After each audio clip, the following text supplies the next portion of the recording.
All right, good evening. So now let me explain this here on these two drawings we got. This is our idle speed control valve, and as you can see, this one still has the plug in it. And you can see there's a gap of about, I would say, 2 millimeters in there. And when you pull that plug out, this is just a plastic cap basically. You can just get a sharp object and peel it out. Then you will see this here, which is that rod I was talking about. And you can see that this actually is threaded. So all you do is you screw a screw in here and you pull this out so that it doesn't really sit more than flush on the outside. Here you can see this actually much better. This here is the part in question. That's the little plug, and this is that what would that be? Bronze type material, copper. It's some form of an alloy, that's for sure. So you can see this has an end stop on here, and you can pull this all the way out. That's about 2 millimeters. Then this outer part sits flush, or you can push it further in, and that will compress the spring, make it more tension, increase the tension or decrease the tension. And what this will allow them to do is the two coils here, that is the coil going around 86, 87 is the anchor, and 85 is the shaft for the anchor. That is pushing that shaft, which is attached to the internal plastic piece. Can we see it? Not quite. This part here, the white one, that is this here, 89. And this is the part which slides between these two white brackets, and that's where it gets dirty, and then it doesn't go full back and it doesn't go full this direction. So this is kind of reducing, adding drag to this whole thing here.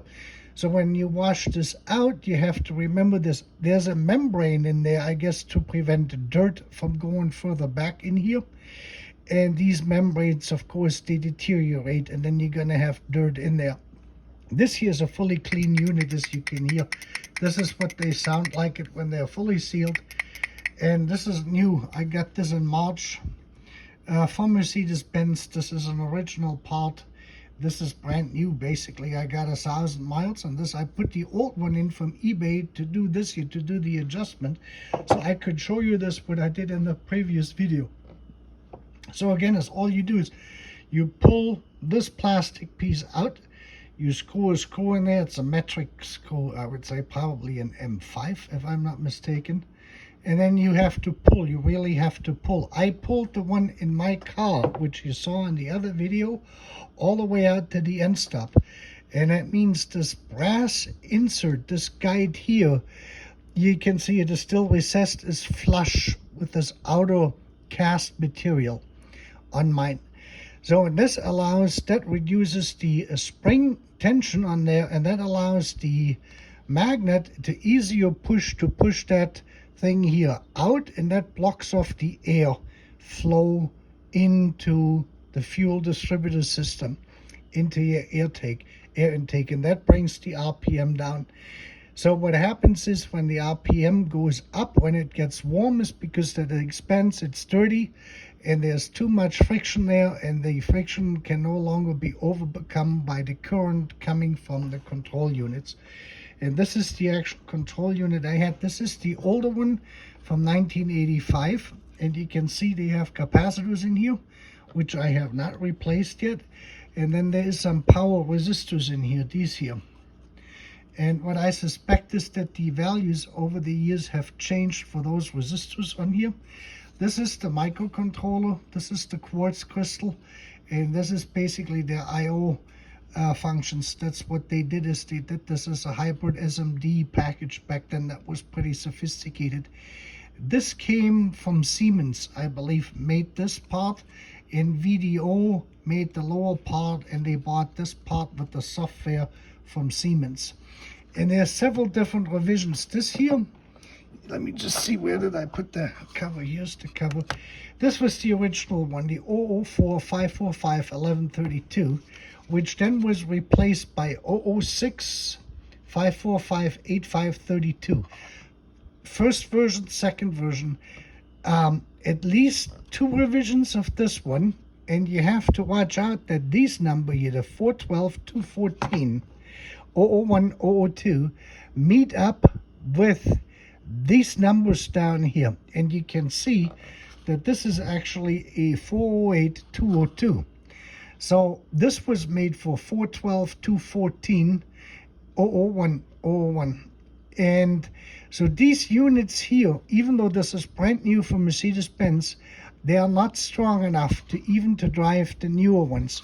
And this is the reason why this can be adjusted. By making the adjustment here, these units can be matched up to the control units if they're working correctly. But what you can also do is, instead of pulling this out to reduce the tension, is you can pull this further in, say like 1 millimeter. That will even increase the tension even more, and your car will then constantly run at 1100 RPM or 1200 RPM idle speed.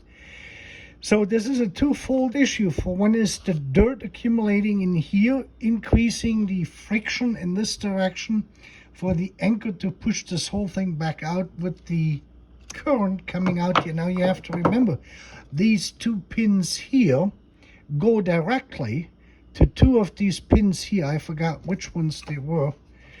I believe these are pins KL and LL, if I'm not mistaken. KL and LL, these 2.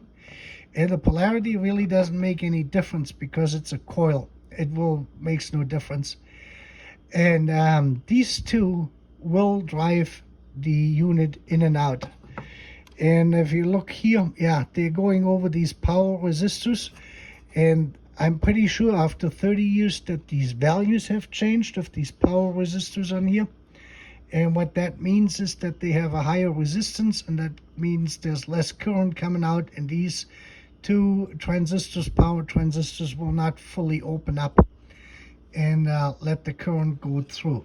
So you can combat this either way. Like I said, is if you want to build a race car and you have like a manual transmission in there, and you're interested in your car idling at a higher speed, this is the part which you have to adjust. Since you cannot electronically adjust this here, the software is locked. There's no potentiometer to actually change this. It comes out of the software depending on the RPM, temperature, and what was the other thing?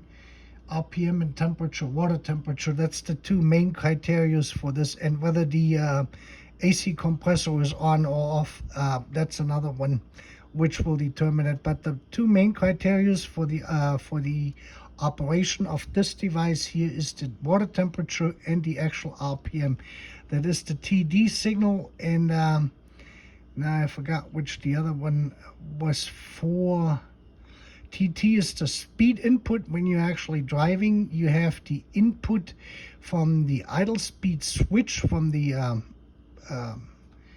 what is it, air intake, the switch down there, the 3-position or 2-position switch, full idle closed and fully open, throttle open and throttle closed, throttle switch, sorry.